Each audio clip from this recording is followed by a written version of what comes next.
All over the world, in every country and every culture, storytelling has significant power. The stories that we are told via books, our screens and advertising build identities, determine behaviors and forge our dreams.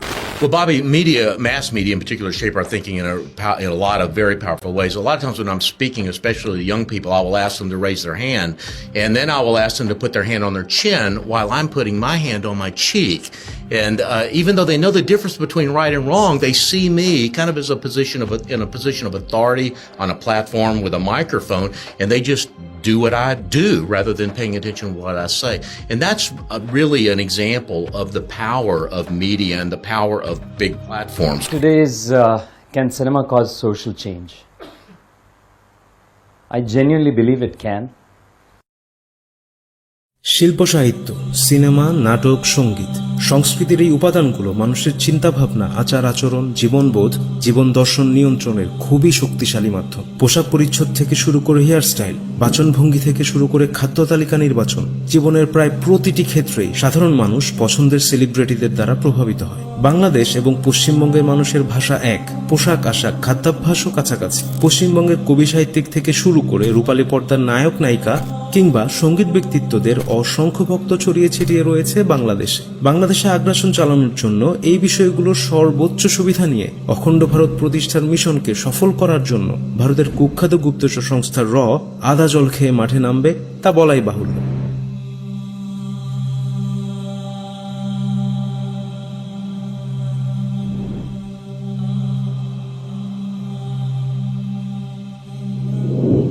One fine day in the morning আমাকে নিচে থেকে phone করেছে কে একজন এসছে বাংলাদেশ থেকে তোমার সাথে দেখা করতে চায়। সি স্যার আমি তোমাকে বিয়ে করতে চাই, সাক্ষীর জন্য আমার ভাইকে নিয়ে এসেছি। তো আমরা কবে পরশু দিন ঘর থেকে পালিয়েছি, আমার ভাইও তোমার সঙ্গে বিয়ে করতে চাই। বিভেদের গাছ কেউ যদি পোঁতে, টান মারো তার মূলে, দুই বাংলাকে এক করে দাও রবীন্দ্র নজরুলে।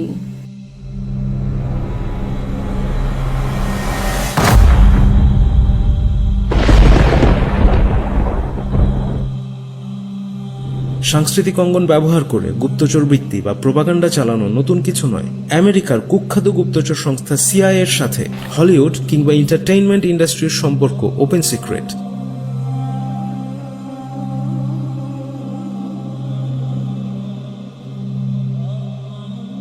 বাংলাদেশে আগ্রাসন চালানোর জন্য ভারতের গুপ্তচর সংস্থা র এর সবচেয়ে গুরুত্বপূর্ণ হাতিয়ার হল সংস্কৃতি। ডিজিএফআই এর সাবেক মহাপরিচালক major general M A Matin বীর প্রতীক পিএসি বলেন, র সর্বপ্রথম অনুপ্রবেশ করেছে সংস্কৃতির মায়াবী পথ ধরে। ডিজিএফআই এর সাবেক পরিচালক অবসরপ্রাপ্ত মেজর জেনারেল জেড এ খান পিএসি বলেন, বাংলাদেশের প্রায় সকল সেক্টরে থাবা বিস্তার করলেও বুদ্ধিজীবী ও সংস্কৃতি সেবীদের মাঝে র সবচেয়ে বেশি মাত্রায় অনুপ্রবেশ করতে সক্ষম হয়েছে। বাংলাদেশের রাজনৈতিক ও সামাজিক জীবনের সকল ক্ষেত্রে ভারতের তাবেদার সৃষ্টির লক্ষ্যে র এদেশীয় এজেন্টদের মাধ্যমে আমাদের সাধারণ মানুষ, বিশেষ করে নতুন প্রজন্মের তরুণ তরুণীদের মাঝে বিজাতীয় সংস্কৃতির বীজ রোপণ করে যাচ্ছে অবিরত। তাই তো আজ আবার দুই বাংলা এক হওয়ার আবেগময় ভাষণ শোনা যাচ্ছে, সীমান্ত পার হয়ে এসো গান শোনা যাচ্ছে। বাংলাদেশে সাংস্কৃতিক অঙ্গনের যে সমস্ত লক্ষ্য ও উদ্দেশ্য সামনে নিয়ে কাজ করে র: ১. সাংস্কৃতিক কর্মীদের মাধ্যমে অখণ্ড ভারত গ্রহণযোগ্য করার জন্য বাংলাদেশিদের মনোজগৎ প্রস্তুত করা। ২. তরুণ যুবক সম্প্রদায়কে অপসংস্কৃতির মাদকে বুঁদ করে রেখে ভারতের আগ্রাসনের বিরুদ্ধে নিষ্ক্রিয় করে রাখা। ৩. ইসলামী সংস্কৃতিকে জঙ্গি সন্ত্রাসীদের সংস্কৃতি হিসেবে উপস্থাপন করা এবং ভারতীয় হিন্দুয়ানি সংস্কৃতিকে বাংলাদেশি মুসলমানের সংস্কৃতি হিসেবে প্রতিষ্ঠিত করা। ৪. সাংস্কৃতিক কর্মীদের মাধ্যমে সরাসরি গুপ্তচর বৃত্তি করা।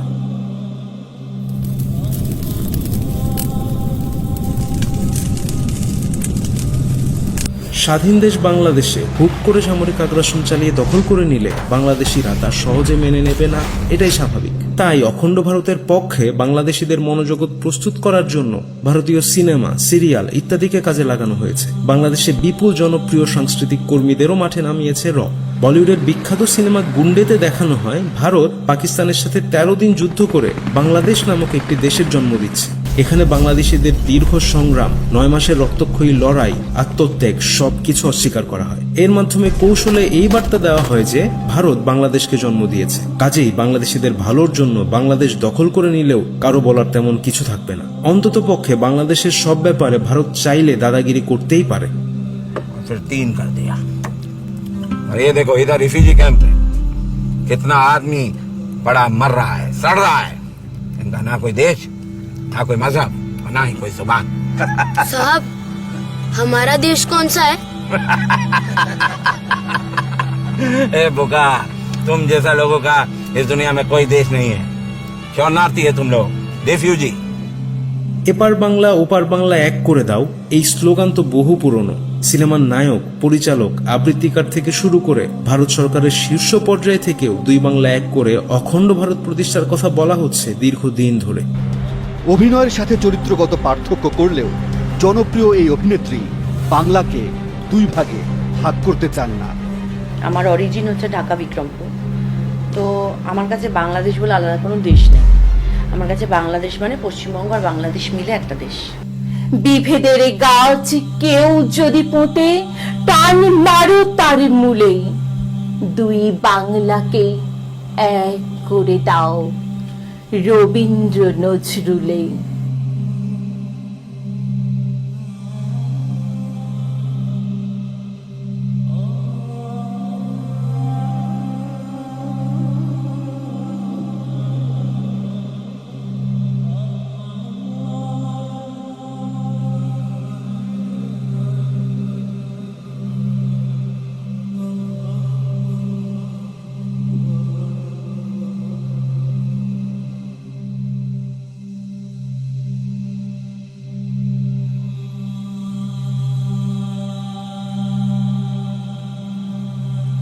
প্লিজ এপার বাংলা ওপার বাংলাকে এক বাংলা করে দেবো।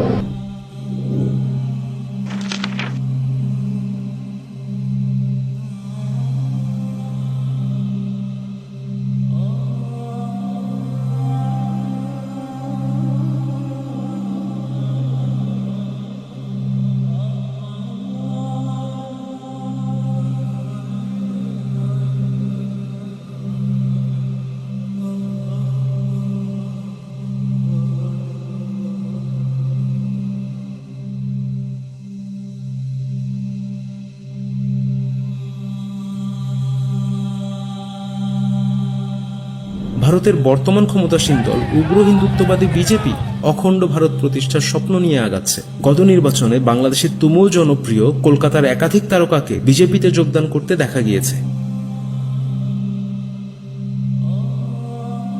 বিজেপির হয়ে নির্বাচনী প্রচারণায় বাংলাদেশে তথাকথিত সংখ্যালঘু নির্যাতন নিয়ে অপপ্রচার চালাতেও দেখা গিয়েছে। জনপ্রিয় তারকাদের ইমেজ কাজে লাগিয়ে কৌশলে বিজেপি চাইছে বাংলাদেশের মানুষদের কাছ থেকে তাদের মুসলিম বিদ্বেষী ইমেজ ঝেড়ে ফেলতে। তবে এসব কর্মকাণ্ডের পাশাপাশি অত্যন্ত কার্যকরভাবে নীরবে মরণ কামড় দিয়ে চলছে ভারতীয় বাংলা এবং হিন্দি সিরিয়ালগুলো।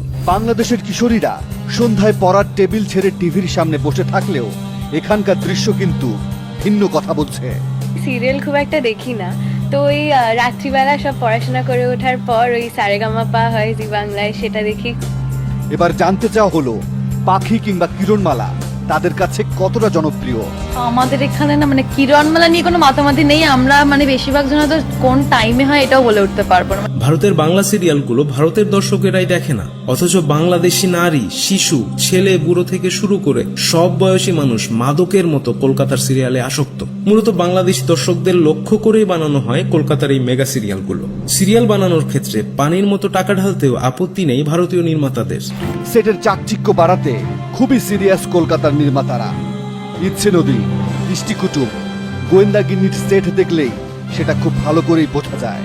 শিশু কিশোরদের পড়াশোনা নষ্টের পাশাপাশি ভারতীয় সিরিয়ালগুলোর নেতিবাচক প্রভাব অত্যন্ত তীব্রভাবে পড়ছে সব বয়সী বাংলাদেশিদের উপরে। এমনকি বাচ্চাদের শিক্ষা উপকরণেও সিরিয়ালের চরিত্র দেখা যাচ্ছে। ভারতীয় সিরিয়ালের এই 2 চরিত্রের নামে পেন্সিল, কলম, স্টিকার সহ নানান ধরনের শিক্ষা উপকরণও দেখা গেল।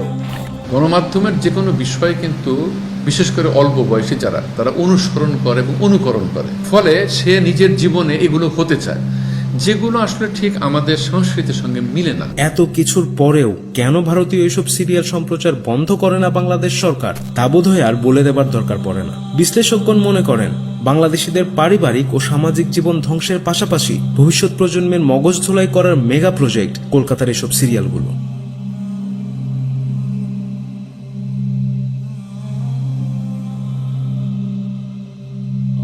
বাংলাদেশি মুসলিম শিশু কিশোরেরা তাদের দিন সম্পর্কে জানছে না, কিন্তু কিরণমালার মতো সিরিয়াল দেখে ঠিকই হিন্দুদের দেবদেবতার নাম বিভিন্ন মন্ত্র মুখস্থ করছে। শিরকের মতো জঘন্য কাজের প্রতি তাদের ভালোবাসা জন্মাচ্ছে, হিন্দুয়ানি কালচারে জীবনযাপনে অভ্যস্ত হয়ে যাচ্ছে, আগ্রাসী হিন্দুত্ববাদী ভারতকে নিজেদের পরম বন্ধু মনে করছে।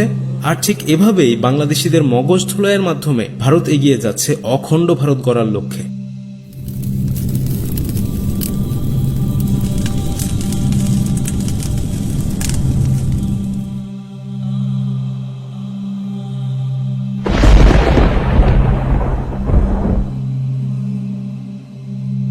Even Israel as a country has used pornography as a weapon against Palestinians. In 2002, when Israel was attacking Palestine, specifically the West Bank, they took over the Palestinian TV stations and broadcast pornography on the Palestinian TV stations. Think about it. Why would Israel do this? They did this because they understood this is a weapon to take away the haya, the modesty, the decency of Palestinians, to corrupt the Palestinians on a spiritual and psychological level. ইহুদিদের ঘনিষ্ঠ বন্ধু ভারত অশ্লীলতার প্রসার ঘটিয়ে target দেশকে ধীরে ধীরে ধ্বংস করার ব্যাপারে সিদ্ধহস্ত।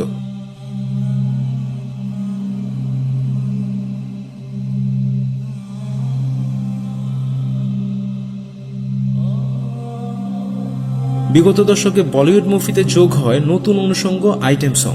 এই আইটেম সংগুলোতে নারী দেহকে চূড়ান্ত অশ্লীলভাবে যৌন বস্তু হিসেবে উপস্থাপন করে হিন্দুত্ববাদী ভারত। সমাজবিজ্ঞানীরা বারবার বলেছেন, প্রচন্ড অশ্লীল এসব আইটেম সং পরকীয়া, জিনা ব্যভিচার, ধর্ষণ সহ যৌন নির্যাতনকে উস্কে দেয়। মুসলিম সংখ্যাগরিষ্ঠ বাংলাদেশের অশ্লীল আইটেম সং জনপ্রিয় করার মূলে রয়েছে ভারত। বাংলাদেশের জনপ্রিয় কিছু আইটেম সং নিয়ে একটু গবেষণা করলেই ভারতের মাস্টার প্ল্যান সহজেই বোঝা যায়। 2017 সালের 26 মে রমাদানের প্রথম জুমাবারে ভারত বাংলাদেশের যৌথ প্রযোজনার ছবি বস 2 এর আল্লাহ মেহেরবান নামের একটি আইটেম সং রিলিজ হয়। আল্লাহ মেহেরবান গানের এই কথার সাথে সাথে বাংলাদেশি জনৈক নায়িকাকে অত্যন্ত অশ্লীলভাবে উপস্থাপন করা হয়, যা বাংলাদেশের মুসলিমদের অত্যন্ত ব্যথিত করে। গানটির কলাকৌশলী কে তা দেখা যাক। নায়ক জিৎ, কথা প্রাঞ্জল, কণ্ঠশিল্পী নাকাশা জিৎ ও জেনিতা গান্ধী, সঙ্গীত পরিচালক জিৎ গাঙ্গুলি, ছবিটির পরিচালক ও এই গানটির কোরিওগ্রাফার বাবা যাদব, প্রযোজক জিৎ, গোপাল মাদনানি, অমিত জুমরানি।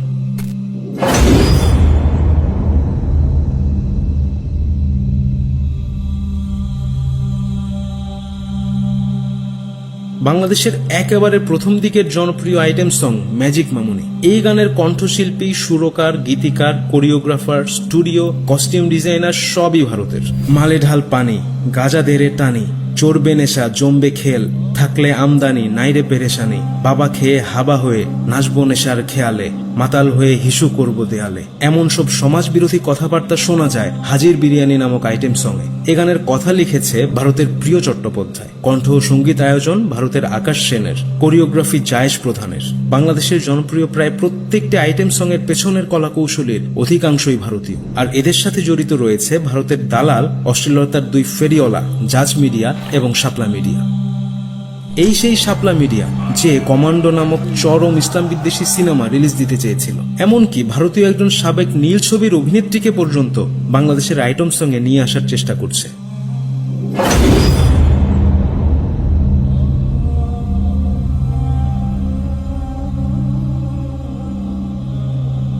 ভারতের এই সাবেক পর্ণতারকাকে বাংলাদেশি তরুণ যুবকদের কাছে পরিচিত করার জন্য নিরলসভাবে কাজ করছে ভারতের দালাল মিডিয়াগুলো। ক্রমাগতভাবে তাকে নিয়ে একের পর এক সংবাদ প্রচার করে গিয়েছে। এছাড়া ভারতের অন্যান্য অভিনেত্রীদের অশ্লীল, যৌন উস্কানিমূলক সংবাদ পরিবেশনকে অত্যন্ত গুরুত্বপূর্ণ রুটিন কাজ হিসেবে নিয়েছে তারা।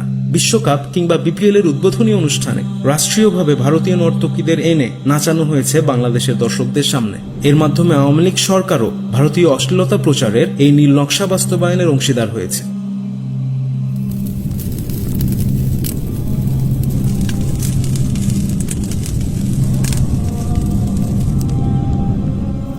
বাংলাদেশের মুসলিমরা ইসলামী সংস্কৃতির অনুসরণ করে চললে হিন্দুত্ববাদী ভারতের আগ্রাসনের বিরুদ্ধে সোচ্চার হয়ে দাঁড়াবে। তাই ইসলামী সংস্কৃতিকে সেকেলে সন্ত্রাসী জঙ্গিদের সংস্কৃতি হিসেবে উপস্থাপন করে ইসলাম থেকে এদেশের তরুণ যুবকদের দূরে সরানোর জন্য ঐক্যবদ্ধ প্রচেষ্টা চালিয়ে যাচ্ছে ভারত এবং বাংলাদেশের ভারত প্রেমীরা।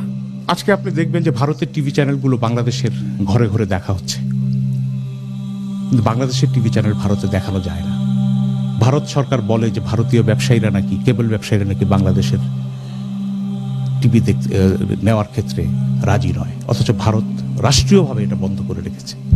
বাংলাদেশের কোনো বই ভারতের বাজারে ঢুকতে পারে না, কোনো সংবাদপত্র ভারতের বাজারে বিক্রি হতে পারে না, অথচ ভারতের সংবাদপত্র বাংলাদেশে বিক্রি হয়। বাংলাদেশের ভেতরে যে কতগুলো বহুজাতিক কোম্পানি বা মোবাইল টেলিফোন কোম্পানি আছে, তারা যেসব বিজ্ঞাপন দেয়, সেই বিজ্ঞাপনগুলোতে কিন্তু আপনারা খুব সহজেই বুঝতে পারবেন যে তারা আমাদের সাংস্কৃতিক অভ্যাসকে পরিবর্তন করার চেঞ্জ করছে।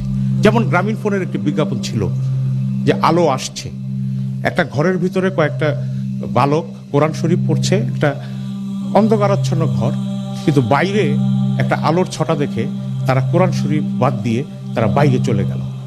তো কোরআনের চাইতে আর বড় আলো কি হতে পারে? কেন এই বিজ্ঞাপনটি প্রচার করা হয়? আমরা প্রতিবাদ করার পর তারা বিজ্ঞাপনটি বন্ধ করেছে। কারণ এই মোবাইল কোম্পানিগুলোর বিজ্ঞাপনের বিভাগীয় হেডগুলো হচ্ছে ভারতের তরুণেরা এবং একটি দলের আদর্শে বিশ্বাসী মানুষের। নাটক সিনেমায় ভিলেন চরিত্রে প্রায়শই দাড়ি টুপিওয়ালাদের রেখে মোহাম্মদ সাল্লাল্লাহু আলাইহি সাল্লামের সুন্নাহ পালনের প্রতি মুসলিমদের বিতৃষ্ণ করে তোলার চেষ্টা চোখে পড়ার মতো। মাওলানা। জি জনাব। একটা সত্যি কথা বলবেন, আপনি স্বাধীন বাংলা চান না পাকিস্তান চান? পাকিস্তান। এছাড়া পর্দা প্রথাকে নারীর বন্দিত্বের প্রতীক হিসেবে উপস্থাপন করাও হচ্ছে যুগ যুগ ধরে। আর ভয় নাই গো, বাসলাম। কিসের ভয় নাই মাঝি ভাই? পাঞ্জাবি গো ভয় নাই, এই গাঙ্গে মিলিটারি ঢোকে না, এখানে সব জয় বাংলা।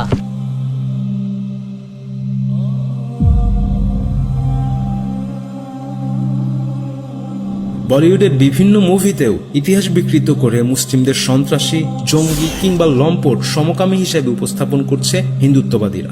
2018 সালের জুলাই মাসে ধর্মনিরপেক্ষতা স্লোগান নিয়ে সম্প্রীতি বাংলাদেশ নামের একটি সংগঠন আত্মপ্রকাশ করে। এর আহ্বায়ক হল হিন্দুত্ববাদী ভারতের দালাল পীযূষ বন্দ্যোপাধ্যায় নামের একজন নাট্যকার। 2019 সালে জাতীয় প্রধান দৈনিকগুলোতে জঙ্গি শনাক্তকরণের পদ্ধতি জানিয়ে বিজ্ঞাপন দেয় সম্প্রীতি বাংলাদেশ। দাড়ি রাখা, টাকনুর উপর কাপড় পরা, ধর্মচর্চা করা, গান বাজনা না করা ইত্যাদির মতো ইসলামের মৌলিক অনুশাসন মেনে চলাকে জঙ্গিদের লক্ষণ হিসেবে প্রচার করে পীযূষ বন্দ্যোপাধ্যায়। অবাক করা বিষয় হলো কাছাকাছি সময়ে সম্প্রীতি বাংলাদেশের এই জঙ্গি ইন্ডিকেটরগুলোর সাথে সুরে সুর মিলিয়ে জাতীয় দৈনিকগুলোতেও প্রচার হতে থাকে দাড়ি টুপি রাখা, টাকনুর উপর কাপড় পরা, গান বাজনা না করা, জন্মদিন পালন না করা জঙ্গিদের লক্ষণ। ভারত প্রেমিক হিসেবে পরিচিত পুলিশ প্রশাসনের উদ্যোগেও ইসলামের এই মৌলিক অনুশাসন মেনে চলা সহ জিনা ব্যভিচার না করা, চোখের হেফাজত করাকে জঙ্গিদের লক্ষণ হিসেবে প্রচার করা হয়। কারো মধ্যে এসব লক্ষণ পাওয়া গেলে আইন শৃঙ্খলা বাহিনীর হাতে তুলে দেবার আহ্বান জানানো হয়। এভাবে তরুণ প্রজন্মকে ইসলাম থেকে দূরে সরিয়ে রাখার ব্যবস্থা পাকাপোক্ত করা হচ্ছে।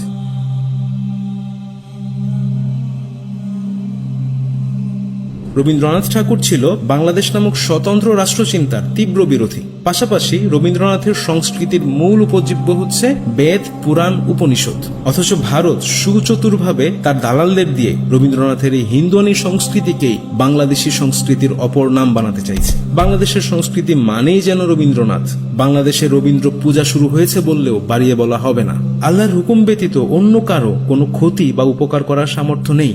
অথচ 90% মুসলিম অধ্যুষিত বাংলাদেশে মঙ্গলের উদ্দেশ্যে কোনো অনুষ্ঠান শুরুর পূর্বে মঙ্গল প্রদীপ জ্বালানোর প্রথা শুরু হয়েছে ব্যাপকভাবে। অমঙ্গল দূর করার উদ্দেশ্যে মঙ্গল শোভাযাত্রা করা, সংস্কৃতি চর্চার নামে হিন্দুদের চৈত্র সংক্রান্তি পূজা উদযাপন করা, পহেলা বৈশাখে হিন্দুদের সূর্য পূজার আদলে সূর্যকে বরণ করে নেওয়ার মতো শিরকি কাজকে বাঙালি সংস্কৃতির ঐতিহ্য বানানো হয়েছে। মুসলিম ছেলে মেয়েদের ধুতি তিলক পরে নাচানাচি, ঢাক ঢোল বাদ্য পিটিয়ে লক্ষ্মী পেঁচা, হুতুম পেঁচা, সিংহ, ইঁদুর ইত্যাদির মুখোশ বা মূর্তি নিয়ে হিন্দুদের রথযাত্রার আদলে পহেলা বৈশাখ পালনকে হাজার বছরের ঐতিহ্য বানিয়ে ফেলা হয়েছে। এমনকি সরকারিভাবে এসব শিরকি অনুষ্ঠান পালনের কড়া নির্দেশনা দেওয়া হয়।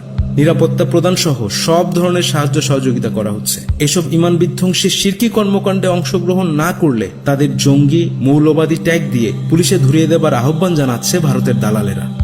পহেলা বৈশাখ নিয়ে সামাজিক যোগাযোগ মাধ্যমে বিভ্রান্তিকর তথ্য দিলে তাদের বিরুদ্ধে ব্যবস্থা নেওয়ার কথা জানিয়েছেন স্বরাষ্ট্রমন্ত্রী আসাদুজ্জামান খান কামাল। ভারতের দালাল বিভিন্ন সাংস্কৃতিক কর্মী ও বুদ্ধিজীবীদের মাধ্যমে ভারত ইসলামকে বাঙালি সংস্কৃতির প্রতিপক্ষ হিসেবে দাঁড় করিয়েছে। এদের মাধ্যমে ভারত যে বয়ান প্রতিষ্ঠিত করতে চাচ্ছে তা হলো মুসলিমরা মধ্যযুগে এদেশে ডাকাতি, লুটপাট, ব্যবসা করতে এসেছিল। মুসলিমরা এ মাটির সন্তান নয়। তুমি খেজুর বেচতে এসেছো, তুমি এ মাটির কিছু জানো না। এখানে পড়ানো হচ্ছে অতে অজু করে পাক হও, আজান শুনে জামাতে যাও, ইসলাম চায় শান্তি, ইমান বাড়ায় শক্তি, উষায় দাও এসেতে, তারপর কোরআন পড়ো দিনে রাতে, খোদার রহমত পাবে তাতে। সরকারি বই নয়, গান গাওয়া ভালো। সরকারের না, আমাদের শিশুরা পড়ছে, সরকার হোক বেসরকারি হোক, আমাদের শিশুরা এই বই পড়ছে। এই যে গান গাওয়া ভালো নয়, বা আরেকটা বইতে পেয়েছি গান গাওয়া হারামের ইয়েটা কি, শানে নজরুলটা কি, আমরা এখানে আমাদের রিপোর্টে আছে।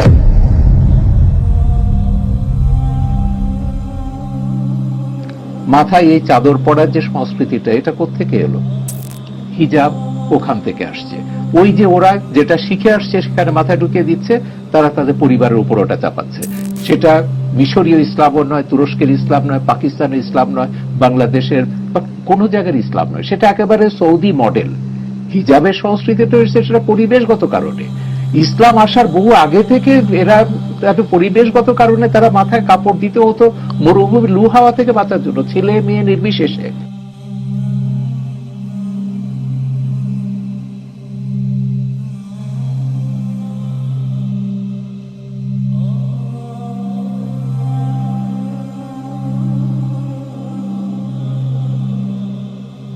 তারা বলতে চাইছে মুসলিমদের সংস্কৃতি মানে আরবদের সংস্কৃতি। মুসলিমদের সংস্কৃতি এ মাটির সংস্কৃতি নয়। আবহমান বাংলার সংস্কৃতির সাথে এর কোনো মিল নেই। যারা এই সংস্কৃতির অনুসরণ করে তাদের আসলে দেশপ্রেম নেই। তারা স্বাধীনতা বিরোধী, রাজাকার, মৌলবাদী। তাদের এ দেশে থাকার বা বেঁচে থাকার কোনো অধিকার নেই। প্রকৃত বাঙালি হতে হলে এই ভিনদেশী লুটেরাদের সংস্কৃতি ছেড়ে হিন্দুয়ানি সংস্কৃতি গ্রহণ করতে হবে।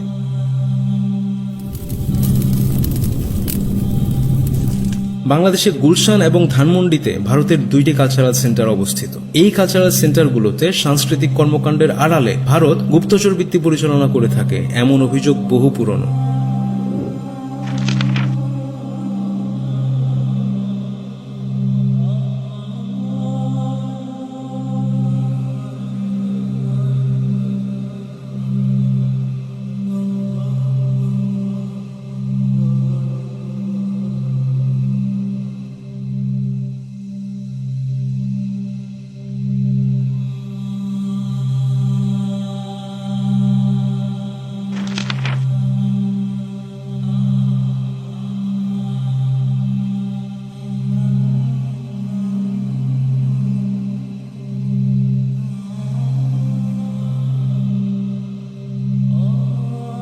বাংলাদেশ এবং ভারতের সাংস্কৃতিক কর্মীরা একে অন্যের দেশে ভ্রমণ করে নিজেদের সংস্কৃতি তুলে ধরার জন্য। অভিযোগ রয়েছে বাংলাদেশ থেকে যেসব সাংস্কৃতিক কর্মী ভারতে যায় তাদের অনেককেই মগজ ঝোলাই করে গুপ্তচর হিসেবে নিয়োগ দেয় র।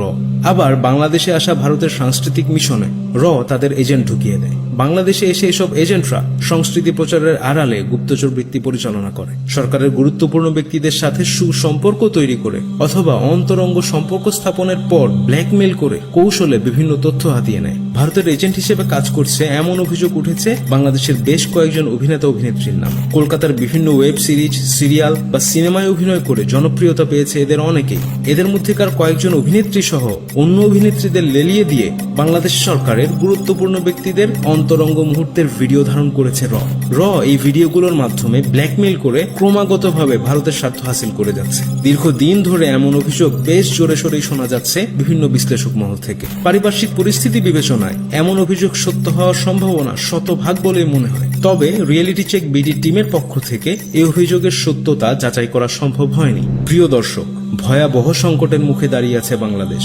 ভারতের ক্রমাগত সাংস্কৃতিক আগ্রাসনের মুখে মরমর করে ভেঙে পড়ছে আমাদের সমাজ ও পরিবার ব্যবস্থা, রীতিনীতি। যে তরুণ সমাজ ভারতীয় আগ্রাসনের বিরুদ্ধে গর্জে উঠতে পারত তারা আজ ডুবে আছে অশ্লীল নর্তকীদের কোমর দোলানিতে। ভারতীয় আইটেম সং থেকে পূর্ণ আসক্তি, জেনা ব্যভিচার, গর্ভপাত, ধর্ষণ, অস্থিরতা, হতাশায় নিস্তেজ নির্জীব হয়ে গিয়েছে আমাদের তরুণ সমাজ। ভারতীয় সিরিয়ালের প্রভাবে পরকীয়া, বিবাহ বিচ্ছেদ, সংসারে অশান্তি যেন নিত্যনৈমিত্তিক ব্যাপার হয়ে দাঁড়িয়েছে। ইসলামকে জঙ্গিবাদ মনে করে হিন্দুয়ানি সংস্কৃতিতে বেড়ে উঠছে আমাদের ভবিষ্যৎ প্রজন্ম। ভারতীয় সেলিব্রিটিদের প্রতি আমরা আমাদের মন প্রাণ সব ঢেলে দিয়েছি, তাদের প্রতি ভালোবাসা আমাদের অন্ধ করে দিয়েছে। আমরা হিন্দুত্ববাদী ভারতকে বন্ধু মনে করি, সেলিব্রিটিদের প্রতি ভালোবাসা উগ্র হিন্দুদের শত্রু ভাবতে দেয় না। আমাদের বিশ্বাস করতে কষ্ট হয় যে পর্দার এসব সুন্দর সুন্দর মানুষেরা এমন লোকদের হাতিয়ার যারা আমাদের ধ্বংস করার জন্য মরিয়া হয়ে রয়েছে। ভারতের আগ্রাসন নিয়ে কোনো ভিডিও দেখলে আমাদের মধ্যে কিছু সচেতনতা কাজ করে, কিন্তু পরক্ষণেই ভারতীয় মুভি, নাচ গান আর সেলিব্রিটিদের রূপালী মায়াজালে ভুলে যাই আমরা আমাদের দেশের প্রতি, এই উম্মাহের প্রতি আমাদের কি দায়িত্ব। আমাদের অনেককে এমনও বলতে শোনা যায়, ভারত বাংলাদেশ এক হলেই কত ভালো হতো। মনস্তাত্ত্বিকভাবে হিন্দুত্ববাদী ভারত আমাদের কবজা করে নিয়েছে। আমরা ভারতের দাসত্ব, প্রভুত্ব, শ্রেষ্ঠত্ব মেনে নিয়েছি। ভারতের ক্রমাগত আগ্রাসনের মুখে হতাশ হয়ে ভেঙে পড়লে চলবে না। ভারতীয় পণ্য বয়কট করতে হবে, সকলকে সচেতন করতে হবে। সচেতন করার অংশ হিসেবে এই ভিডিওটি ছড়িয়ে দিন সর্বত্র। আমাদের নিজেদের মধ্যেকার দলাদলি, হানাহানি, মতানৈক্য ভুলে এক হতে হবে। কোনো তন্ত্রমন্ত্র নয়, বরং ইসলামী শরিয়া অনুসারে সমাধান খুঁজতে হবে। প্রবৃত্তি পূজা, ভোগবিলাসবহুল জীবনের মায়া ত্যাগ করে কঠোর জীবনের প্রস্তুতি নিতে হবে। মিথ্যাকে যতই শক্তিশালী মনে করা হোক না কেন, তা ভঙ্গুর। সত্য চিরকালই বিজয়ী হয়ে এসেছে। ইনশাআল্লাহ ভারতের সকল অহমিকা অতি শীঘ্রই মুখ থুবড়ে পড়বে। হতাশ হবার কিছুই নেই।